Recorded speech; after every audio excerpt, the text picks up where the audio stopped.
नमस्कार मित्रांनो, जय शिवराय सगळ्यांना, श्री स्वामी समर्थ। तर रात्रीचे वाजलेले 3 आणि आपण आहे कर्नाटक मधील उडुपी या शहरामध्ये। तर युनिफॉर्म खाकी घातलेला आहे, मी एक ड्रायव्हर आहे आणि मला पूर्ण भारताचा प्रवास होतो, त्यामुळे त्याच युनिफॉर्म मध्ये मी आज माझं एक वैयक्तिक मत तुमच्यापर्यंत मांडतोय। तुम्ही टायटल तर पाहिलं असेल, टायटल वरती तुम्हाला बऱ्याचशा गोष्टी क्लिअर झाल्या असतील मित्रांनो।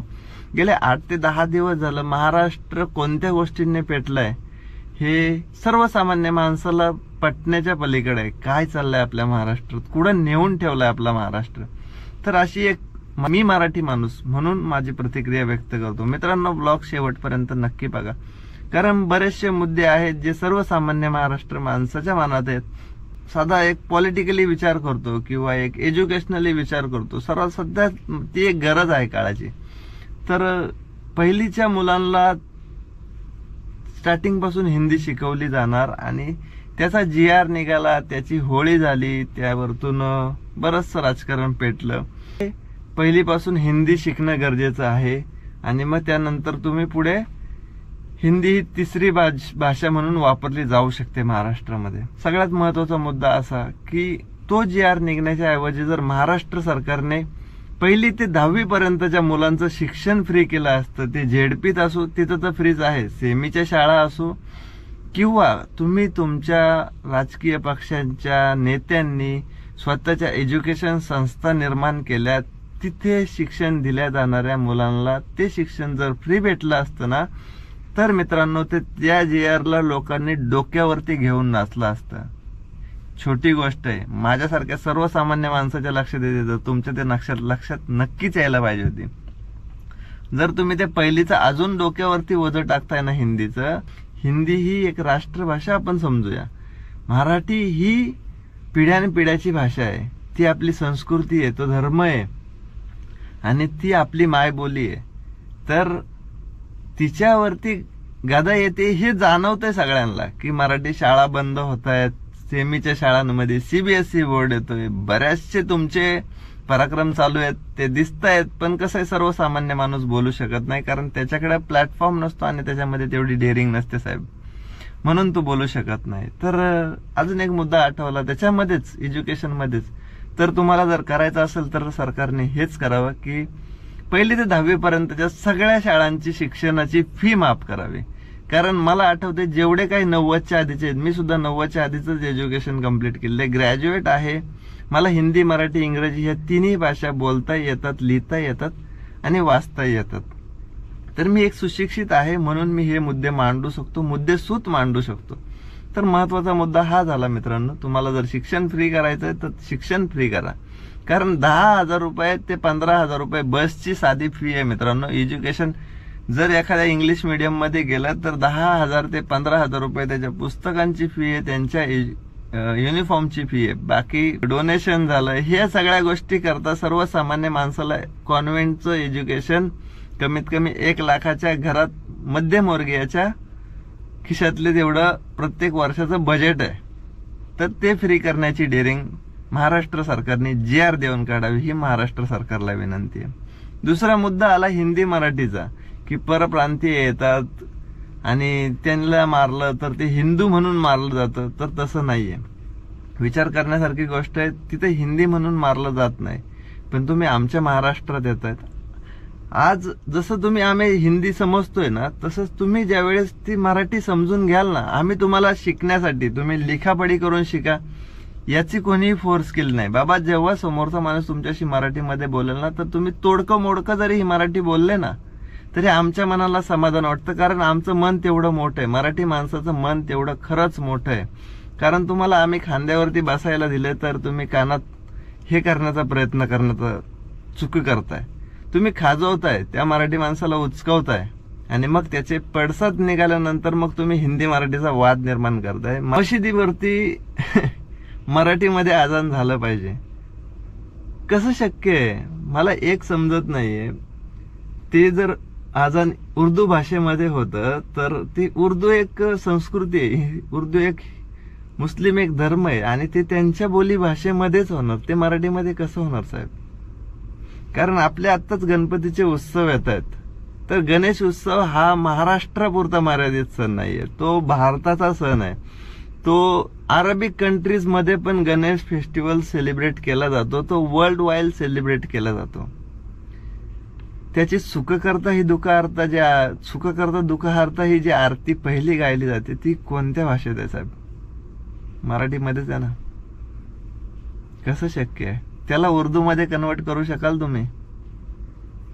नाही करतायत. जे ते त्या धर्मामध्ये लिहिलंय किंवा ज्या त्या धर्मामध्ये ते आहे, किंवा आपण हिंदीचाच मुद्दा घेऊ, राधे राधे आपण बोलतो, राधे राधे आपण इंग्लिशमध्ये बोलू शकतो का? ते हिंदीमध्येच बोललं जाणार ना, ते हिंदू धर्मातच बोललं जाणार ना. ते मराठीमध्ये जरी बोललं तरी ते राधे राधेच असणार, आणि इंग्लिशमध्ये जरी बोललं तरी ते राधे राधेच असणार, ते हिंदू धर्मातच येणार आहे. तसं सुखकर्ता दुःखहर्ता ही मराठीमध्येच होणार आहे, तिला कोणत्या दुसऱ्या लँग्वेजमध्ये नाही करता येणार. किंवा जो ते अजान आहे तर ते उर्दूमध्येच बोललं जाईल, कारण ते त्या प्रत्येक धर्माचा एक अविभाज्य घटक आहे.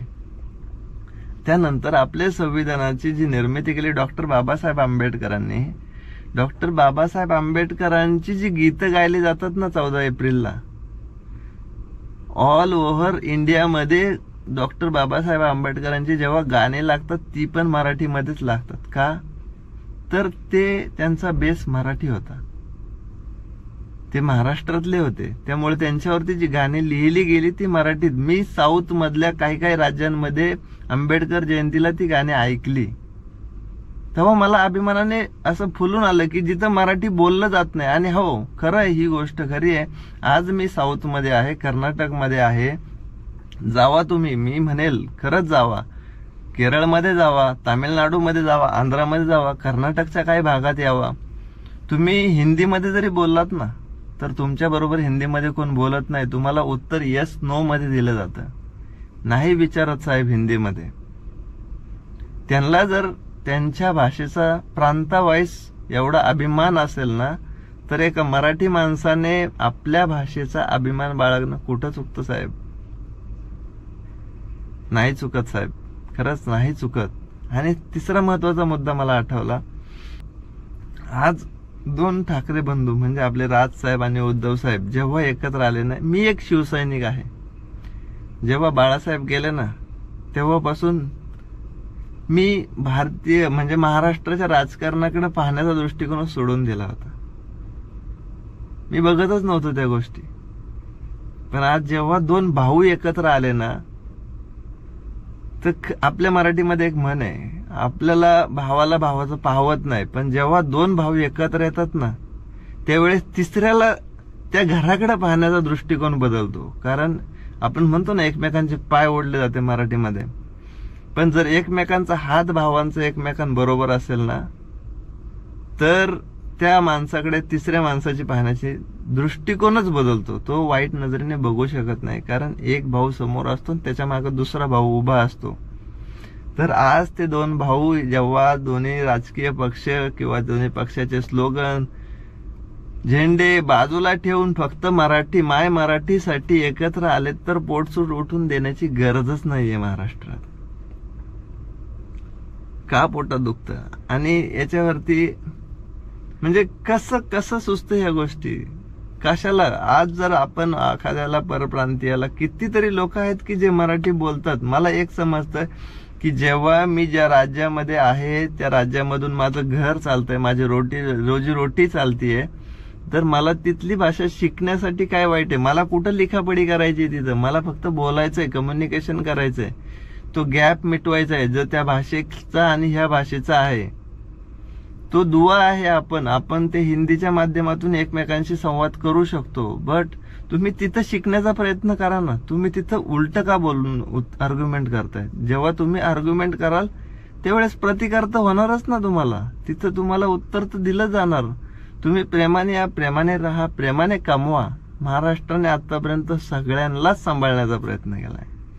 काही बेताल वक्तव्य काही बाहेरच्या राज्याच्या हिंदी लोकांनी केली, त्यांच्यासाठी एकच सांगणं आहे, जर तुम्हाला जर असं वाटत असेल की मराठी माणूस त्याच्या पायावरती उभा नाहीये किंवा आम्ही बाहेरून एवढं कमवून जातो पण मराठी माणूस त्या लेवलवरतीच थांबलेला आहे, तर तसं नाहीये. आज मराठी मुलं सुद्धा बऱ्यापैकी उद्योगधंद्यामध्ये उतरलेली आहेत. भरपूर उद्योजक मराठी आहेत. हा फक्त ते त्यांना एक्सप्लेन करत नाही किंवा ते दिखावा करत नाहीये, हा एक वैयक्तिक त्यांचा मुद्दा आहे. पण तुम्हाला वाटत असेल ना की तुम्ही महाराष्ट्र सोडून तुमच्या राज्यात निघून गेले तर महाराष्ट्राचं कसं होईल, तर हा गोड गैरसमज सगळ्यांनी डोक्यातून काढावा. महाराष्ट्र तेव्हाही संपूर्ण काय म्हणतात सदृढ होता आणि आत्ताही सदृढ आहे आणि भविष्यात जरी तुम्ही सगळे निघून जरी गेले ना तरी तो सदृढच राहील. त्यामुळे तो विचार नका करू. हिंदू, मुस्लिम, शीख, ईसाई हे सगळे धर्म आम्हाला मूल्य शिक्षणाच्या धड्यांमध्ये शिकवलं, जे की 90च्या आधी सगळ्या शाळांमध्ये शिकवलं जायचं. मूल्य शिक्षणाचे विषय तिथे हे शिक्षण भेटायचं. आता ते ठेवलंच नाहीये. तुम्ही शिक्षणाचा बाजार म्हणजे आज नेता असेल त्याच्या मागे त्याच्या 2-3 एज्युकेशन सोसायटी आणि मस्तपैकी त्यांनी त्यांचा फ्युचर प्लॅनिंग करून ठेवलेला आहे. जर तुम्हाला तुमच्याकडे एवढा पैसा असेल ना तर तुम्ही त्या एज्युकेशन संस्था फ्री करा. 1ली ते 10वी पर्यंतच्या सगळ्या मुलांचं शिक्षण फ्री करा. मुलं असू, गरीबाचा असू, श्रीमंताचा असू, एज्युकेशन सिस्टीम तुम्हाला जर परवडते तर तुम्ही फुकट द्या. नसेल परवडत तर त्याचा बाजार तरी करू नका. एवढंच एक तळतळीचं एक मराठी मुलगा म्हणून तुमच्यापर्यंत सांगणं आहे. पटलं तर नक्की घ्या आणि नाही पटलं तर मित्रांनो सगळ्यांना जय महाराष्ट्र करायला सुरुवात नक्कीच करा. तर चला, छोटा ब्लॉग होता, आपला महत्वाचा मुद्दा होता आणि एक मराठी म्हणून मला माझं मत मांडायचा अधिकार आहे. तर तुम्ही तुमच्याकडे जर तुमचा मराठीचा मुद्दा घेऊन तुम्हाला जर तुमचं मत मांडायचं असेल तर मित्रांनो स्वतःचे सोशल प्लॅटफॉर्म आहेत त्यावरती ते नक्कीच वापरा. सगळ्यांना जय महाराष्ट्र आणि जय शिवराय.